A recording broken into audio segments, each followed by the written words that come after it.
Do this right. The bench press is the GOAT of upper body exercises. Do this right and you'll see massive gains in your chest as well as your shoulders and arms. But do this wrong, and even if it doesn't happen right away, you risk seriously injuring your shoulders and elbows to the point where you may never be able to bench again. The most important part is with step 1, setup. The bench press involves a fixed back position against the bench and a fixed hand position on the bar. This can force your joints into positions they shouldn't be in. Preventing this starts with your grip width. Now, the closer you grip, the more your triceps will be involved. While this can be a helpful bench variation to grow bigger arms, we want to maximize chest growth. To do so, you'll want to use a relatively wider grip, which research suggests can also make your bench a little bit stronger. But you don't want to go too wide, as this reduces the range of motion your chest goes through and may also increase the risk of shoulder injury. To find the perfect grip width for you, lay down on the bench with your arms straight in front of you. Pull your elbows back until they make a 90-degree angle. Then, bring your elbows in towards your sides until your thumbs line up with your lower chest. The space between your hands is your ideal grip distance on the bar. After you find the right grip width, for smooth unracking in the next step, position your body such that your eyes are directly under the bar. And when you grab the bar, make sure your thumb isn't on the same side as your fingers. This is known as a suicide grip, and for a reason. Instead, for the most secure grip, I'd recommend keeping your thumb around the bar. Finally, walk your feet back under your knees and plant them firmly into the ground. You're ready for step 2, whole body tension. Before you even consider unracking the bar, you need to activate various muscles that will help unlock your strength and keep you stable as you lift.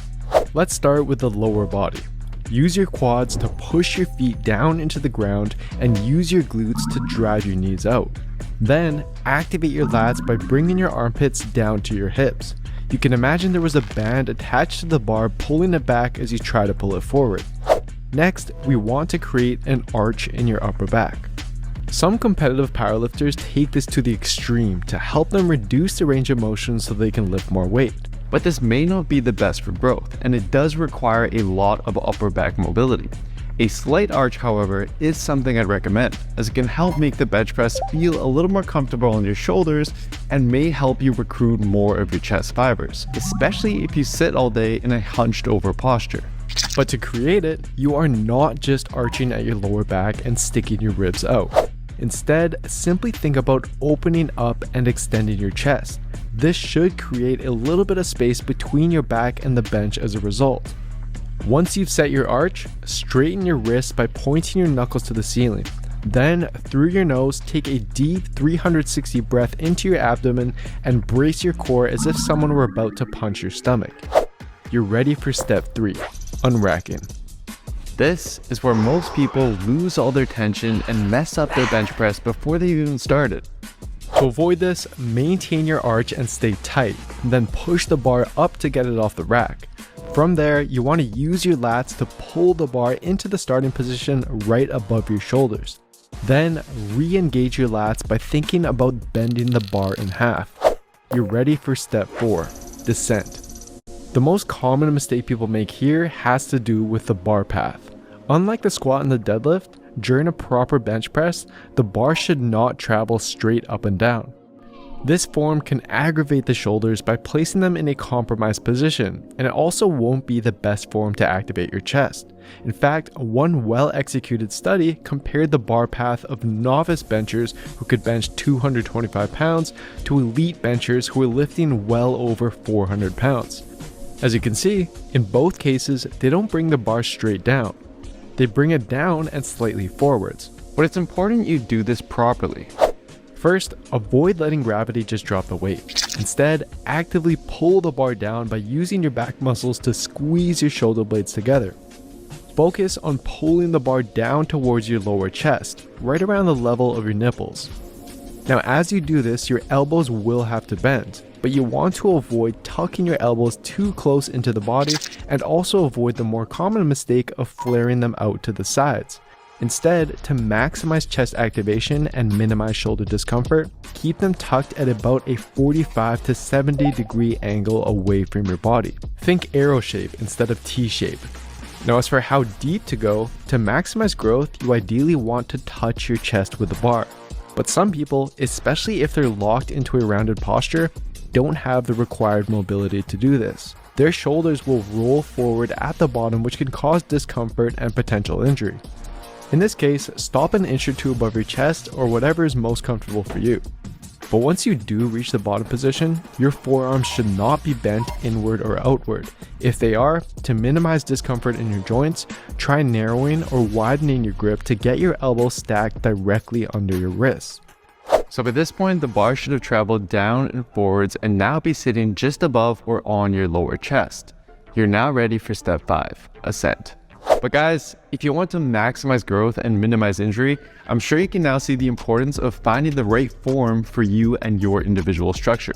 And if you need a step-by-step plan that takes care of all the guesswork for you, after this video, head on over to builtwithscience.com and take our analysis quiz to find the best program for you and your body.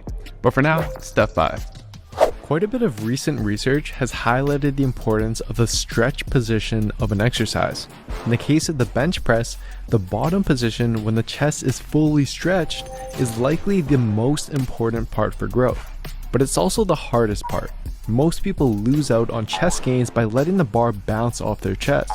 Instead, force your chest to work even harder by pausing here for half a second.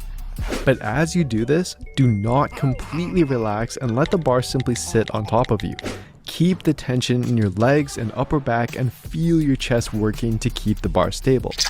After the slight pause, use your quads to push your feet forward against the ground as if you were doing a leg extension, and then drive the bar up off your chest.